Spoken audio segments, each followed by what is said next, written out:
Hi everyone, it's Kate Byars. Hopefully you guys can hear me okay. Hold on one second, make sure we've got things squared away. Can everybody hear me if you guys are listening in? Trying to make sure the sound is picking up okay. Awesome. So excited about today's broadcast because we're going to talk about something that we hear a lot from women who feel like there's not a lot of options to create really balance within a successful, really audaciously abundant career where we feel like it's so demanding that we don't have much option for life balance. Okay, so that's what we're going to talk about today is like, what are the options? And what we normally hear a lot of, let me just double check and make sure that I'm broadcasting okay. What I normally hear is everyone in their languaging when we talk with women come back with one of two options. It's either one, wow, you know what? I had this job once, or I had this position once where I didn't make much money, or I didn't make as much money, but I mean, I had so much balance. I was able to live my life. There wasn't as much pressure. It was great. So the assumption is, of course, that if we don't take as much money, we somehow give up some piece of lifestyle, then we get more balance, right? Time versus money. The second assumption is, well, if I walk away from this big career, I have to have this big career because this is something that's fulfilling. I love my work. I do enjoy the lifestyle benefits and all those things, as you should. But somehow it's okay then for me to give up my personal life, right? So there's this sense that there has to be a sacrifice. So that would be like option number two. It's not a very attractive option because most of the women that we're talking with, we're talking about some serious sacrifices. We're talking about taking your marriage for granted, your marriage partner for granted. We're talking about health issues. And I don't mean like grave health issues. I mean just weight gain, clenching your teeth at night, not being able to sleep appropriately, not feeling rested, not feeling energized, just operating below level, right? Below a common level.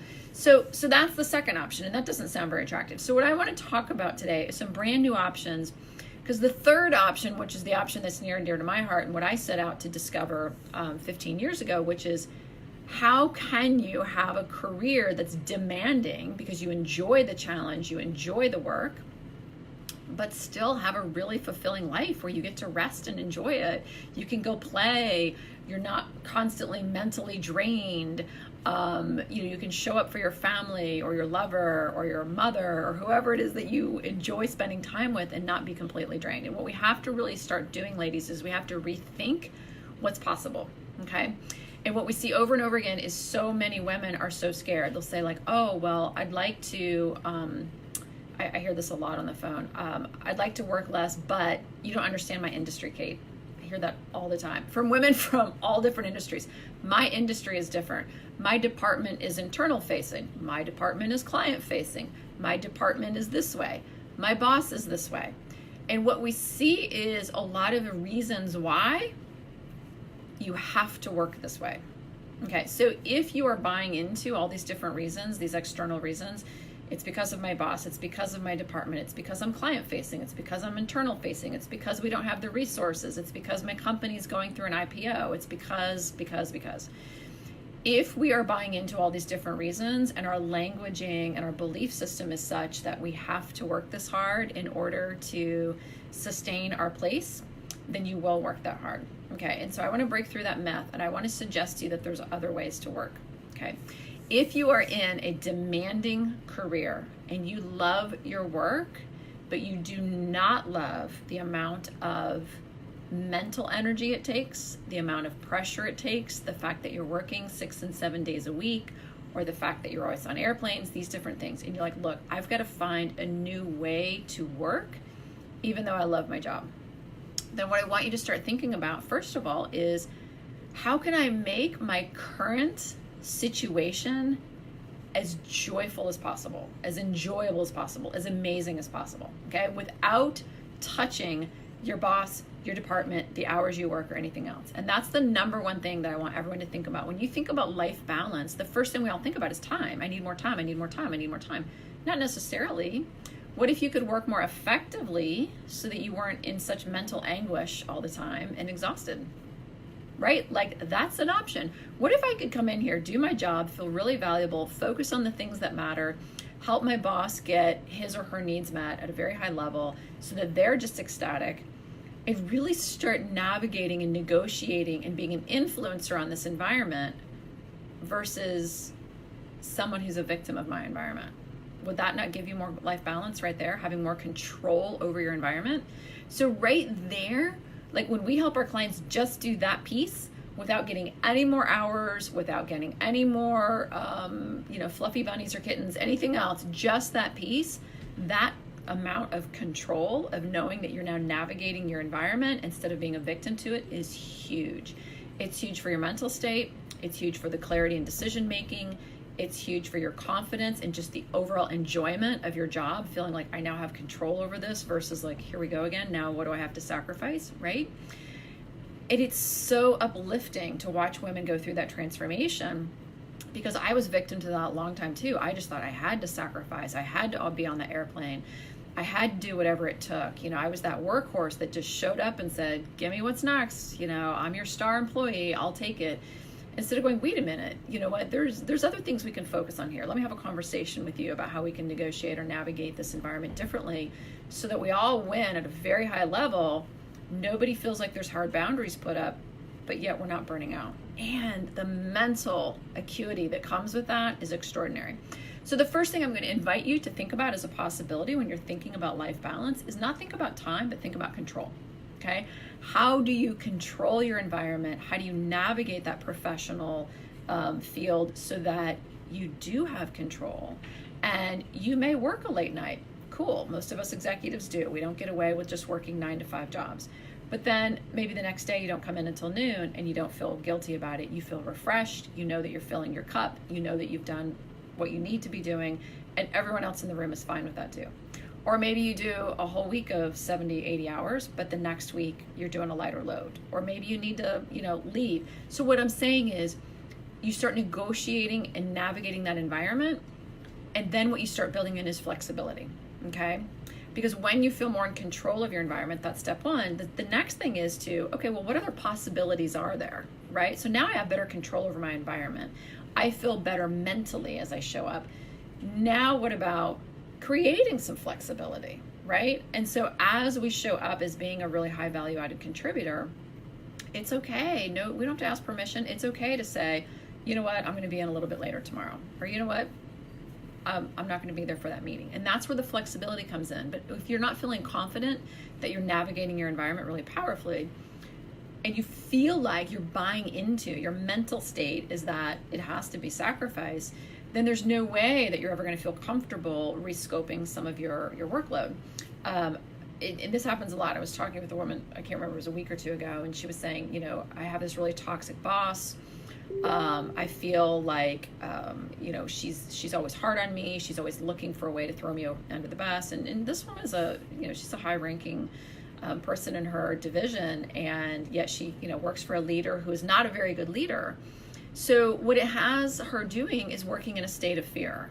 If I don't constantly protect my team, if we don't constantly act perfectly, if we don't watch our step, if we make a mistake, then this boss is going to throw us under the bus.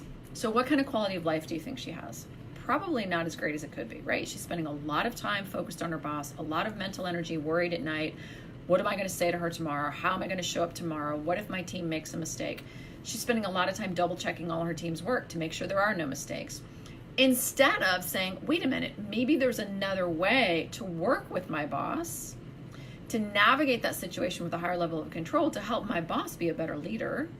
So she understands that leading with an iron fist is not effective for her, and it's not helping us meet her needs, right? So that's one example of how you could start controlling your environment.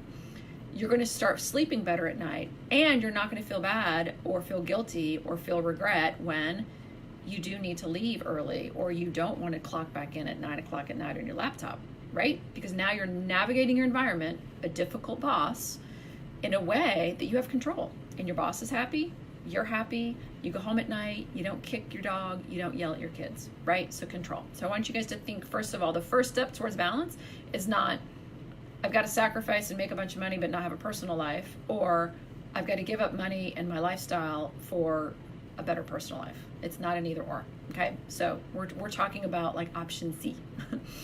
So the first one is control. Second one is then living in possibility, right? That is, now that I feel like I have more control, now I'm going to start living with possibilities. What if, or what has to happen for me to not travel as much?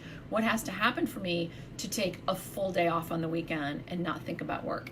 What has to happen for me to rise up my team and be the type of leader that can feel really confident my team has it in my absence, so I don't constantly have to be on? Does that make sense? So the second step is we want to live and operate from a place of possibility. And again, we see this over and over again. What women are doing is we are allowing ourselves to be in a situation where we feel like it all has to be on us. And that comes from that high achiever syndrome, like, oh, the high achiever, nobody can do it as well as we can. But it's limiting us. We are creating our own gilded cage because instead of seeing possibilities, we continue to repeat the same behavioral habits that puts us right back in that cage, instead of saying, okay, what needs to change here for me to have a higher quality of life experience within this very demanding career, right? So right there would be operating from a place of possibility versus from a place of fear. Okay, that's rewiring your habits. That's re-looking at how you lead. That's re-looking at how you're approaching your work. And that's really taking a look at, it's not about dropping the ball. It's not about creating boundaries. It's not about saying no. It's saying, wait, I have to operate from a place of possibility. Okay. The third thing I'm going to invite you to think about is, how can you, within the current environment you're in, truly optimize how you are getting your needs met? Okay. So some of that may be in time, the flexibility we just talked about through possibility, rescoping, getting other people to help you out, blah, blah, blah. But some of it could also be in really recognizing that if you're going to think differently about this equation, that you do have to be operating at an optimal level at all times. Now, is operating at an optimal level you with your foot on the pedal? Somebody I was talking to the other day, she said, what did she say? It was the funniest thing. She's like, I feel like I always have a rocket tied to my ass. Like, I love that. She's like, I'm just constantly on fire, shooting through the hallways, shooting through my workday, shooting from meeting to meeting to meeting. So I get it, right? Like, we have a lot of meetings as executives or as leaders, as high achieving women. People want us in the room. That's fantastic. That feels good, right? So you've got 6 hours of meeting a day, or you've got 8 hours of meeting a day, or you're on the road 3 days a week, whatever it is.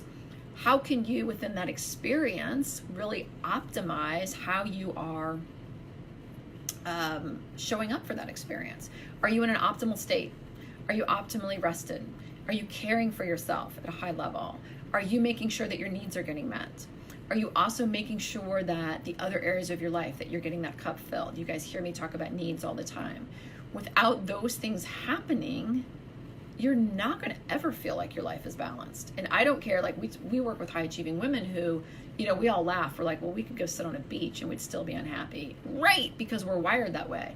So if you don't learn this skill of getting yourself into a mental state, a physical state, an emotional state where you're optimizing your needs, it doesn't matter if you step back and you stay at home with, and just like sit on the beach, you're still going to be unhappy because you're not going to know how to optimize your needs.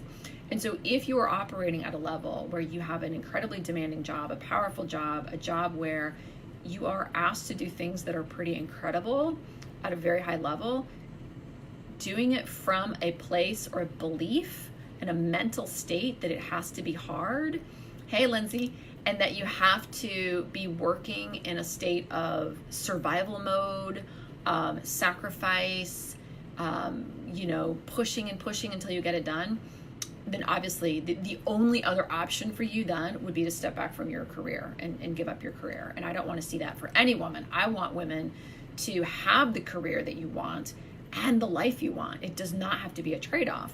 So right there today, we've talked about 3 options for you that combined fits into what I would call option C, which is, I don't have to give up my amazing career in order to have an incredibly fulfilling life where I feel rested, mentally alert, connected with the people I care about. I'm a multi-dimensional woman. I'm not just, corporate gal or whatever. At the same time, I don't have to sacrifice my family. I don't have to sacrifice my marriage. I don't have to sacrifice the type of parent I want to be. I don't have to give up my health. Those things are not not just on your lipstick case, that we need to carry anymore. Okay. You can live in this other world, which is I go to work, I do amazing stuff in the office for whatever hours I need to be there. And then I come home and I have plenty of energy and attention on myself, my family, my loved ones, and the things that I need to do. Does that make sense? So I want to leave that.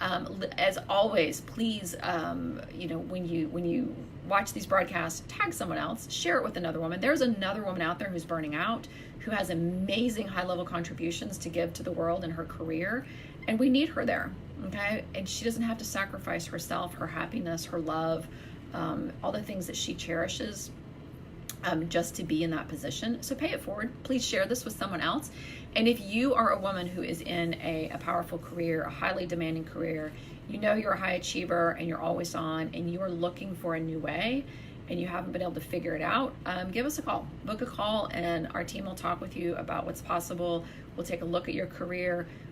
We work with women in all different areas, in all different industries, as well as all different levels. So you don't have to necessarily be in the C-suite, but if you know you're a high achiever and you're someone wired to put work first and your personal life second, it does not have to be that way. So let us help you come up with the game plan. Again, the call is free. You'll just go to KathleenByars.com/session. Happy to leave that link in the comments for you below. And again, it's been great sharing this message with you. Look forward to all your comments, and you guys have a great day.